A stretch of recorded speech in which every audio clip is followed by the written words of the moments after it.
Hey beautiful people of the internet, my name is Ryan and we are back at it again with the white vans. With the question and answers. Welcome to day 2 of me answering you guys' questions as a way of celebrating the channel hitting 2,000 subscribers. I am so ready. I was born ready. Let's just hop straight into this thing. Question number 1. So why the bleep aren't you on Goodreads? I don't appreciate you swearing at me like that, and so I'm gonna ignore this one. Question number 2, do you have a Goodreads account? If so, can we follow that too? Nope, moving on. Comment number 3 says, do you go on runs when it rains, and if so, how do you deal with the rain? Personally, I love running in the rain because it is the biggest feeling to me of just saying like, to heck with it. I am gonna be wet for this entire run. I might as well just like enjoy this thing. I'm gonna be in my body, be out in nature or out in the weather and just kind of go with it. I also love running in thunderstorms, which is probably not a smart idea. Part 2 of this comment says, it has already been asked by other people, but why don't you have a Goodreads account? Oh my god, moving on. The next comment says, 1, do you have a Goodreads account? Guys, what is happening? Why are you doing this to me? Real cool, guys, real cool.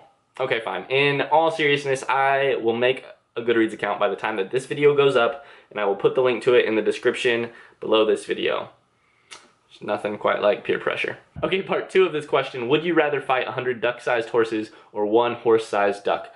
I asked this question to my roommate, and he said, and I quote, have you seen duck penises? I'm gonna go with the 100 duck-sized horses. Part 3 was basically, imagine that you meet a stranger who has never read a book in their life, and you get to recommend that first book that they're gonna read. This question actually has the same answer as Dan Martin's question, which is, what is your favorite John Steinbeck novel? And East of Eden takes the cake. Related to that question is, what did you think of the ending of Grapes of Wrath? No spoilers here. I felt that the ending was tender. Like, if I had to use a single word, I think that that's a really hard and kind of like cold book at times, but that the ending is the most tender part of the book. Next question from the Bookish Babbler, what is your favorite type of large cat? You said the snow leopard, which is what I was going to say, because those things look majestic. Majestic AF, as the kids say these days. Okay, so the next question is, how do you usually react when people from the internet want to know you in person or they wish to make friends with you? This is a really good question, actually, and I am a super big fan of you asking this outright instead of just like not asking it and acting on it instead. So thank you for that. This is a really tough question to answer though, and I would say that probably your best bet is go find me on Twitter. I like respond to replies a lot on there, and I'm like reachable.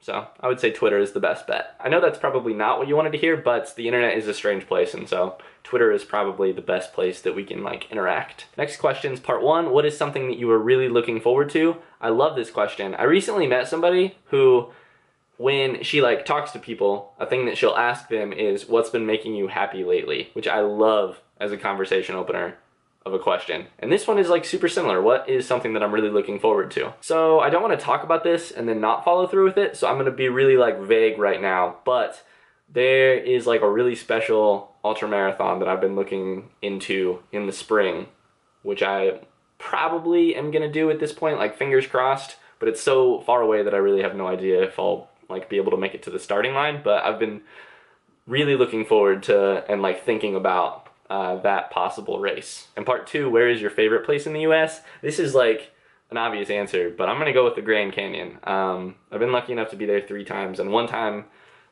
did a hike to the bottom and then back out over 2 days. And I actually have a video about that, so I guess I'll put that down in the description if you want to see that. But the Grand Canyon is worth it. It is grand. Speaking of running, how is your running going? Well, it's going okay. I should have been clear about the way that I just answered that. It is not going well, it is going okay. I took kind of a big break just because some stuff happened and it was really hard to get out the door. And it was really hot here this summer, and it's still hot in California. Who would have thunk it? But I'm kind of like back at it. And in fact, yesterday I got back out on the trail for a long run, which, so good. So the Scrapyard had 2 really good questions, which are, what do you get out of reading and what do you get out of running? Funny thing is that I get like a similar thing out of both of them. This is just for me because people answer this question in all kinds of different ways, but For me, reading is largely about forgetting that I am in my own brain.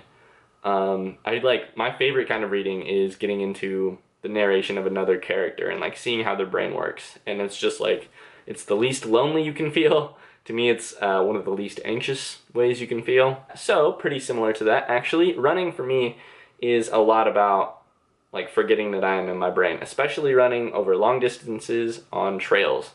Because in that situation, you're looking 10 feet in front of you, and the only thing that can be on your mind because of the way the terrain works is, am I going to put my foot there, or am I going to like step over this thing, or step behind this thing? It's just like the only thing that is there is the like 10 feet in front of you, and then you can also stop and see like beautiful stuff all around you. So yeah, short answer is that it takes me out of my brain. David Foster Wallace, is he a brilliant comedic genius or a pompous, overblown idiot?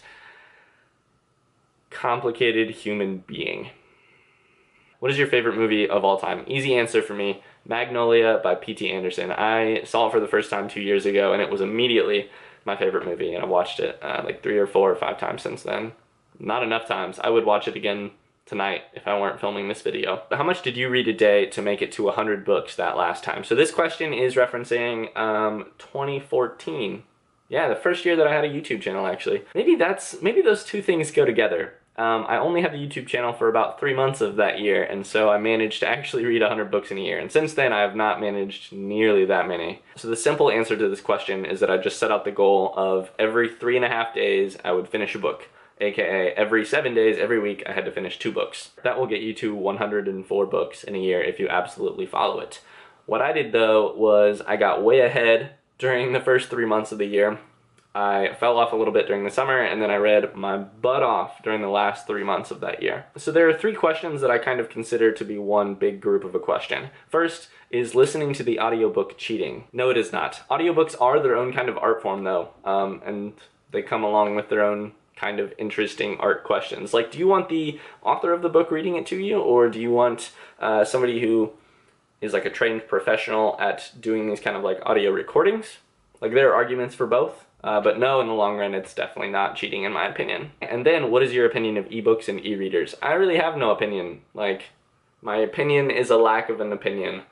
Whatever gets you reading. I mean, like, it does not matter to me at all how you consume the narrative as long as you're consuming it. Also tagged on to that is, what is your most favorite work of classical fiction? And I would either go with Moby Dick or Ulysses, because both of them are just like super interesting in the way that they like mutate or transform over the course of the book. Kind of the third question in this category of questions, Anna Nelson asks, how important to you are editions of books?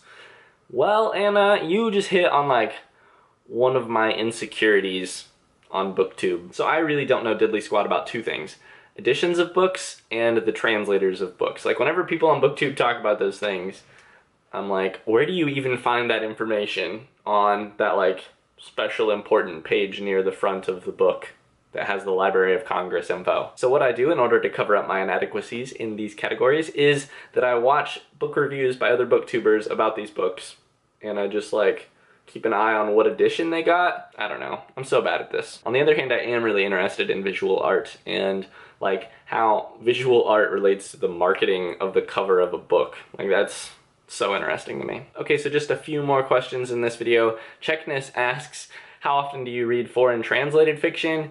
And have you read any Czech authors by any chance? I thought about this for a second, and I don't think I've read a single Czech author. And like I mentioned a few questions ago, I really don't read translated fiction all of that much. What is the most unusual nationality of an author that I've read? I don't really know, like, about unusual. I don't really know how to judge that very well. But I'm thinking the Polish Nobel Prize winning poet, I'm not going to say this name right at all, but Wisława Szymborska. That was the worst pronunciation of all time. Please don't kill me in the comments. I read a book of her poems, which I really loved, and she actually wrote one of my favorite poems of all time. I'm going to need you to keep your eyes right here and not look at any of the mess behind me. Don't do it. Don't look in the closet. It's messy.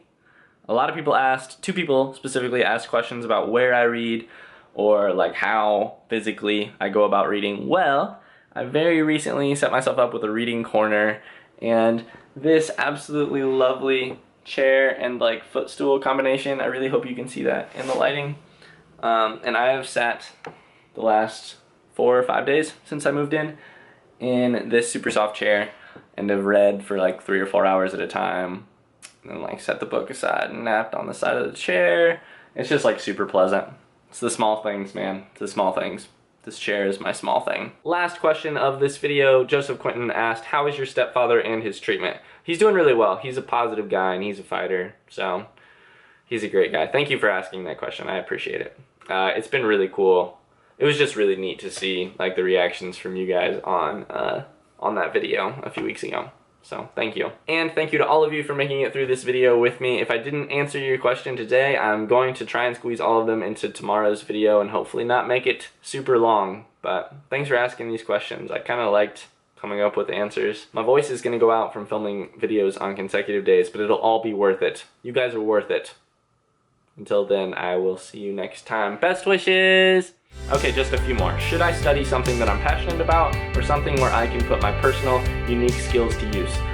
First off, I'm not sure if you understand the method of what we're doing here. I am in no way qualified to answer a question that hard. I had to pull out the Szymborska book because it was going to kill me if I didn't mention what the poem was. The book is called View with a Grain of Sand, which is just like some selected poems. And the poem itself is Water, which is not terribly long, but my favorite 2 lines come right near the end from it. And the lines are, how light the raindrops' contents are, how gently the world touches me.